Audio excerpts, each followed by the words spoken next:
अस्सलाम वालेकुम, this is सफ़ीर ख़ान। उम्मीद है कि सब खैरियत से होंगे। आज का हमारा टॉपिक एम्बिग्विटी है और एम्बिग्विटी को एम्बिग्विटी भी कहते हैं और एम्बिग्विटी भी कहते हैं, जिसका उर्दू मीनिंग है इबहम। तो आज इस पे बात करते हैं, शुरू करते हैं। तो एम्बिग्विटी जो है ये आप लोगों ने लिंग्विस्टिक्स में इसे देखा होगा या फिर लिटरेचर में इसे देखा होगा। ये एक आइडिया है या सिचुएशन है जिसमें आप अंडरस्टैंड करते हैं दो या तीन चीज़ों को।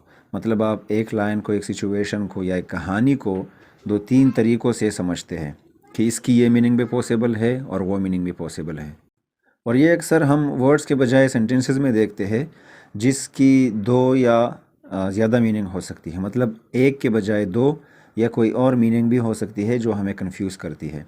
इसको असल में एक नेगेटिव लाइट में दिखाया गया है, क्योंकि हम क्लियरिटी को राइटिंग में पॉजिटिव लेते हैं, तो क्लियरिटी के अपोजिट को हम फिर एम्बिग्विटी लेते हैं, तो वो उसका अपोजिट है जो कि जाहिर सी बात है नेगेटिव में आता है। क्लियरिटी जो है वो पॉजिटिव में आता है।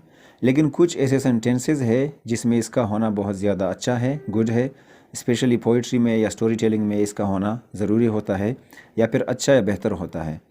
इसको वेगनेस का सिमिलर भी करार दिया गया है कि वेगनेस जो है वो भी क्लैरिटी को लेक करता है और एम्बिग्विटी भी। लेकिन असल में वेगनेस जो है वो उसमें क्लैरिटी नहीं होती, आप कंफ्यूज हो जाते हैं उससे, अगर कोई लाइन में है या सेंटेंस में है। लेकिन ऑन द अदर हैंड अगर आप एम्बिग्विटी की बात करें तो उसके सेवरल मीनिंग्स जो होते हैं वो पॉसिबल होते हैं। आप इस तरह कंफ्यूज होते हैं कि इस जुमले से ये भी मीनिंग पॉसिबल है और ये दूसरी या तीसरी मीनिंग भी इससे पॉसिबल है। अब अगर इसके टाइप्स पे बात करें तो एम्बिग्विटी के बहुत सारे टाइप्स हैं, लेकिन इसके मेन जो है वो 3 टाइप्स हैं। सबसे पहला जो इसका टाइप है उसको हम सेमांटिक एम्बिग्विटी कहते हैं, और आप लोगों ने लिंग्विस्टिक्स में अगर पढ़ा है तो इसको पॉलीसेमी भी कहते हैं। और ये एक वर्ड के मल्टीपल मीनिंग्स हो सकते हैं। एक लफ्ज़ होगा, उसके दो या उससे ज़्यादा मीनिंग्स होंगे।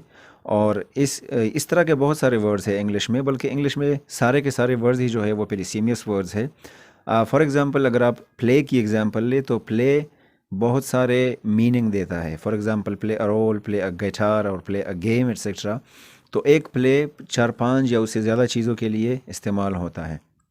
दूसरा जो इसका टाइप है वो सिंटैक्टिक एम्बिग्विटी है, और सिंटैक्टिक जो है वो सेंटेंस के स्ट्रक्चर में आता है, ना कि वर्ड्स में।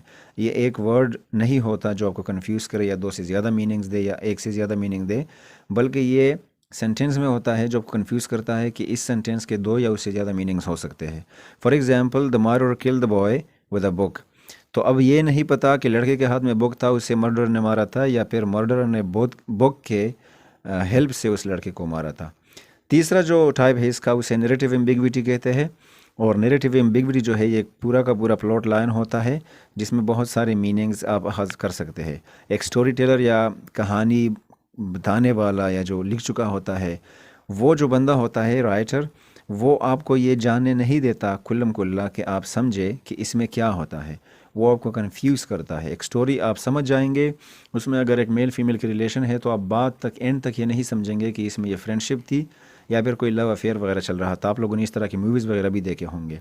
अब अगर लिटरेचर में फेमस एग्जांपल्स की बात करें तो आप लोगों ने अगर रॉबर्ट फ्रॉस्ट की पोइम देखी है मेंडिंग वॉल, तो मेंडिंग वॉल के टाइटल से हमें एम्बिग्विटी हासिल होती है। हमें ये नहीं पता होता कि ये जो वॉल्स है ये मेंडिंग है या फिर मेंड हो चुके हैं, या ये हो रहे हैं, या कोई इसे कर चुका है। तो इस तरह के लिटरेरी एग्जांपल्स भी इसके मौजूद है। इसके अलावा अगर आप लोग हेमलेट को देखें तो हेमलेट में भी एम्बिग्विटी पाई जाती है, क्योंकि उसमें जो हेमलेट का करेक्टर है वो कन्फ्यूजिंग है बहुत ज़्यादा कि वो चाहता क्या है।